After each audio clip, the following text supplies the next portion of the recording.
Welcome to Living a Full Life podcast.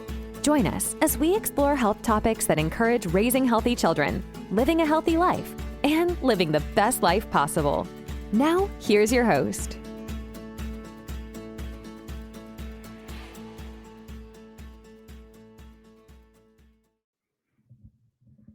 Welcome to another podcast of Living a Full Life. I am Dr. Enrico Dolcecore, and I'll be your host this week. This week's podcast is about longevity. How do we live to 100 years old with a good quality of life? Many people that I talk to and I joke about, we're going to keep you healthy till 100 are like, I don't know if I want to live to 100. I barely feel good at 60. I don't want to make it to 100. And they joke around about how, if this is how they feel now, they definitely don't want to make it to 100. And at the end of the day, that's kind of sad. It's kind of sad to think, hey, if it's this hard now, why would I want to make it to any type of age goal? And number two, I can't control how long I'm going to live either, because everything comes to an end. So we understand those things. But I thought it was a little odd that that was the kind of philosophy around people these days, is that, yeah, man, if I feel like this now, I don't know if I want to make it to 100. And growing up around my European family, it was always like, I've signed an agreement that I'm going to make it to 150, and they joke around about wanting to live long. So it's kind of odd the way we think about that. And it all comes down to today and the things we do today, not only to help us live a high quality of life today, but empower us to have those habits carry us forward into the future. And of course, we can't control how long we live, but what can we do to live to 100 years old? This is a great topic, and we could probably do tons of podcasts on this, but it's going to come from understanding what we know now. Where on earth do people live long, healthy lives where at 100 years old, they're still walking and talking and cognitive and their memory's good and playing bocce or whatever it may be, walking and going for walks and talking to their pets and taking care of the garden?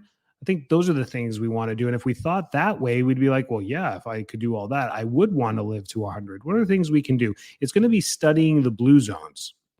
Really, these are zones around the world where they have the highest percentage of centenarians, meaning people who live to 100 plus in the world, the densest areas of per capita of people making it to 100 years old and above. And they're in a unique pattern closer to the equator, but from all over the world. There's Okinawa, Japan.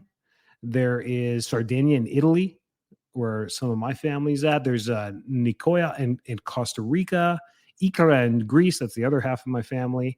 And Loma Linda in California. That's an interesting one. We'll talk about California because that's the closest one to us here.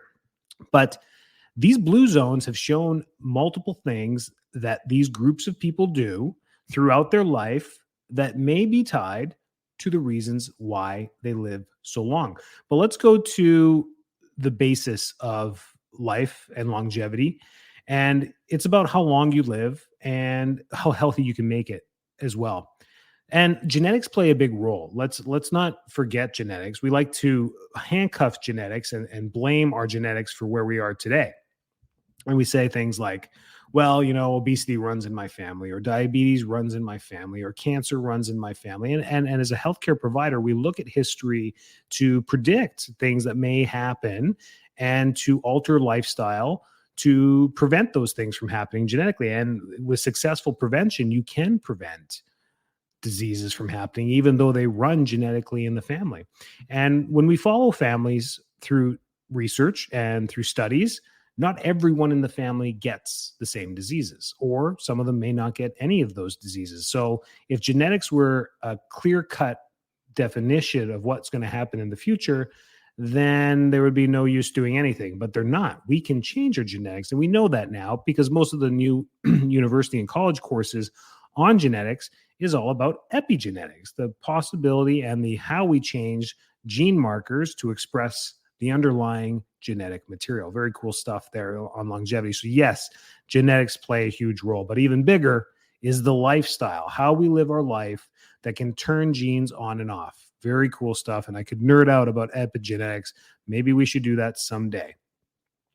Lifestyle plays a huge role. Our environment also plays a huge role. These are things we can actually control. We think, well, hey, Dr. D, we live on Earth. We can't control that. No, of course, we all live on Earth. We can't control Earth, but we can control where we live and what we do. If we live in a highly polluted area, or highly polluted city, might be a good idea to start planning on moving your family somewhere else. Some of us can do that. Some of us can't. Obviously, I'm talking from the North America right now where we have those luxuries where we're like, hey, I'm moving across the country. Other parts of the world, they can barely leave their neighborhood. So it all depends on where we're at. So eating a healthy diet plays a huge role.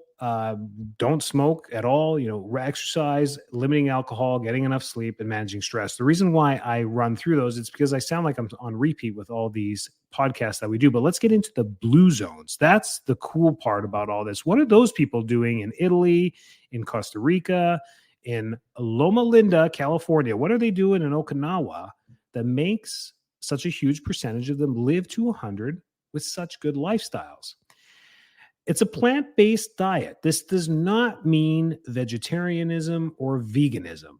It means heavily being vegetarian, but not exclusively to that. It's a heavy-based plant diet.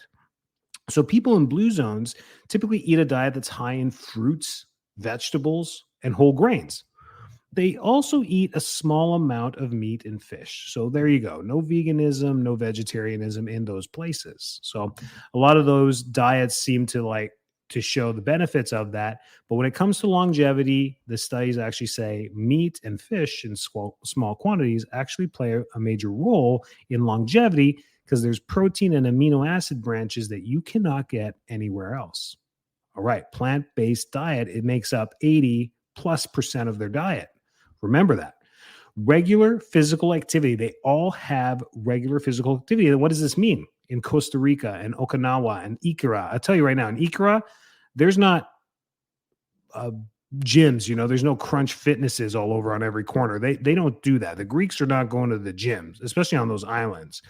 What they're doing is they're going for walks, gardening, and doing other activities that elevate their heart rate. So they're working outside. They're tending to their gardens. They're tending to their farms. They're tending to their olive patches. They're tending to their vines. They're tending to their farms, their cattle. That's what's going out there. So they're tending and doing activities in all these areas. And they have a strong social connections. And one of the last podcasts we talked about was dementia and brain health. And we talked about that strong social connection for mental health and brain activity and brain health. One theory is that we lose our cognitive ability and our brain function, and that leads to the deterioration of the entire body very quickly. So this can happen in our 50s, 60s, 70s. And once that starts to happen, it's a very fast decline as far as active daily living. And we start to lose that ability and we lose our quality of life. And typically when that starts to happen, everyone, even myself, we get depressed. And once that happens, it's a quick way to the end. So these strong social connections that have been researched through these blue zones have shown to have such dramatic benefits in our health that they play a role in longevity. You want to stay alive for longer. You have something to be around for. So when we joke about, I don't want to make it that far because we don't want to make it to 80, we don't want to make it to 90. Well, heck, we don't want to make it to 100. If that's the case, these people get to 90 years old and they're like, my goodness, I love my life. I want to keep going. So they have a purpose. And that's number 4 is the purpose that they have in their life. They feel like they're making a difference in the world and their lives have a meaning. Huge, huge source and purpose leads to wanting to connect socially, if you want to connect socially, you're going to want to be active. You got to be active to get there to the social gatherings, whether it's sitting with a cup of coffee with your friends, whatever it may be. And then if you're active, you're going to have to fuel yourself. And these zones decide to fuel themselves with a rich plant-based diet. It's cool how that whole cascade happens. It all starts with purpose. They have a purpose in their life to move forward. Go back to one of the very first podcasts I did about my dad's story. And beating cancer. If you want to talk about purpose, there you go. Having a bigger purpose than yourself can push you to unbelievable charted areas, which is very cool. So these blue zones are very cool. It's important to note that, there is no one size fits all answer to all this. We know that when it comes to studying longevity, but the research is actually very, very dedicated to what these people do. Okinawa, Japan is a cool area on one of the blue zones where they really focus on diet. Their diet, centurions ate from, here's what centurions in Okinawa, Japan ate for most of their lives. This you're gonna enjoy this. 67% of their diet was made of sweet potatoes, yams. 12% of their diet was rice. 9% was all the other vegetables. 6% were legumes, just legumes. And then 3% were other grains, other types of grains aside from rice. And only 2% of their diet was fish, meat, and poultry. And 1% was other stuff, probably a little bit of sugar, some sweets. But isn't that crazy? Like pretty much you're having sweet potato for lunch, you're having sweet potato for dinner with some rice and some beans or whatever's growing as far as legumes around you. They eat a lot of soy. They eat a lot of tofu. It's very interesting, the things that we pick up in our culture saying tofu's bad for you, soy is bad for you, it's an estradiol. And then you take a seat back and you talk about things from around the world, looking at it from a bigger lens. And from my family being Italian, my dad is directly from Italy, my mom's directly from Greece, gives me a very different perspective as being a first generation. I'm actually a first generation Canadian, but also live here in America. But being first generation outside of that area, that Mediterranean type lifestyle, and you sit there and you look, you're like, these people are doing something right when it comes out there. And for them, it was, the plant-based diets. So, and they make up a lot of it. And looking at these things, and they would laugh, like, they won't look at things like soy or caffeine and point blame to these things because they would cook food in their kitchen. So it was really hard to make saturated fats or trans fats in the kitchen because you wouldn't be using rancid oils. You'd be using natural oils from the farm. You'd be using avocado, probably not avocado in Italy. You'd be using olive oil, and you'd be cooking it at a low heat, and you'd be cooking your food in the house, and the house would smell good. There wasn't much frying in these communities. And if it was right there on top of the stove, done with olive oil, really. So we weren't doing these things, and they never talked about, don't eat the bad stuff. Of course, they said, don't smoke. That's bad for you. Don't consume alcohol. That's bad for you. These were the things I was listening in these cultures, was that they repeated the things that are truly bad. But when it came to food, they said, enjoy all food. But they enjoyed the base so well. Like the Greeks, they enjoy the vegetables so much. Like vegetables is the 90% of their diet. They love cooking it. They love eating it raw. They eat most of it raw. They cook the orca. They love orca. They love cooking spinach. They love their tomatoes in Italy and Greece, their olives. These are the things that they just base every meal off of. They could have a horyatiki salad every lunch and every dinner every day. It's because you could base that with anything, maybe with a little bit of chicken, a little bit of fish. It would totally be fish 90% of the time when it came to meat, and 10% of the time would be chicken, maybe beef. Because in those parts, especially on the islands, beef is expensive, cattle's expensive, pork is expensive. So it would be very infrequent to eat this stuff. And when you look at the blue zones all the way around the world, even in Okinawa, pork is expensive. So they would have a little bit of that. And same thing in Costa Rica, meats and cattle are expensive. So maybe that plays a role there as well.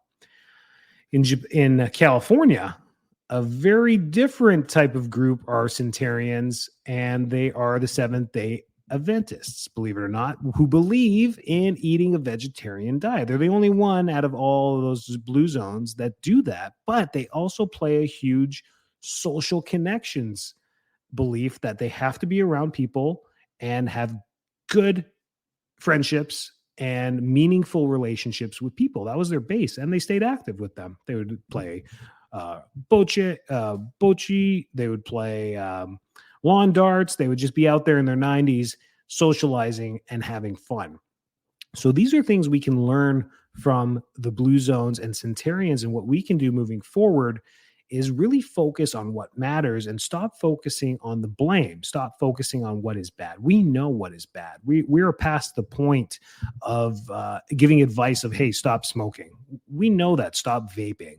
We know these things are bad. Stop drinking colored sodas. Yeah, we know. I think everyone knows that. And doing podcasts about how bad they are isn't going to do any difference because people have the right to make their own choices. And as long as we're stupid enough to let commercialism continue to stock shelves with this and continue to buy it, then they're going to continue to produce this stuff. As long as we stop using this stuff, then there'll be no money to be made and they'll stop making that stuff and they'll make different things there. But as long as it's there, it's cheap to make and they make a killing selling these things in volume, right? Sodas and all that. So these 5 groups focus on the good. They focus on the things they should do and not on the things that they should not do. I thought that was always very interesting when it came to studying these. It always fascinated me. And I didn't even know, California had one for a long time, or Costa Rica. I always knew the zones in the Mediterranean and Sardinia and Kythera, these islands where people live a long time. And that was very cool to grow up in and visit these places and just listen to the lingo. And as a kid growing up, you didn't really pick it up. But now when you reflect back, you're like, man, those people they spoke different, they walked different, and they acted different with everything, how they looked at healthcare, how they looked at taking care of themselves, self-care, mental health care, and just always wanting to be around someone. I grew up pre-social media time. So those were my experiences growing up there. Now with social media, I don't know. We'll see how the new generations grow up there. But if they're surrounded with those types of eating habits and food habits and social habits, I think they're going to do great as well. And we can do great here. We can create and replicate those things right here because we have access to so much. And sometimes having access to so much makes it really easy to make bad choices. Which is no one's fault. We all can take the easy route sometimes and buy a packaged good or packaged food, but we know the basis and what we need to do to live longer, healthier lives. So I thought that was fascinating to study the blue zones. Look more into the blue zones. Research that for yourself. You're going to learn some great stuff in what they do, but the uniqueness of them all around the world makes it very cool. Hope that was an entertaining podcast. Stay healthy, stay well, do the right things as much as you can. And enjoy all the little things too, social connections and a purpose in life. To reflect on that. And, in our society, people are like, oh, I don't know even how to find out my purpose. Maybe you won't. Maybe all it takes is to show some gratitude and gratefulness for the things that are happening at this very moment. And I'm grateful for you. Have a great week. Thanks so much for tuning into this episode of Living a Full Life podcast. If you're enjoying the show, please feel free to rate, subscribe, and leave a review wherever you listen to your podcasts. That helps others find the show, and we greatly appreciate it. Thanks again for tuning in, and we'll catch you in the next episode.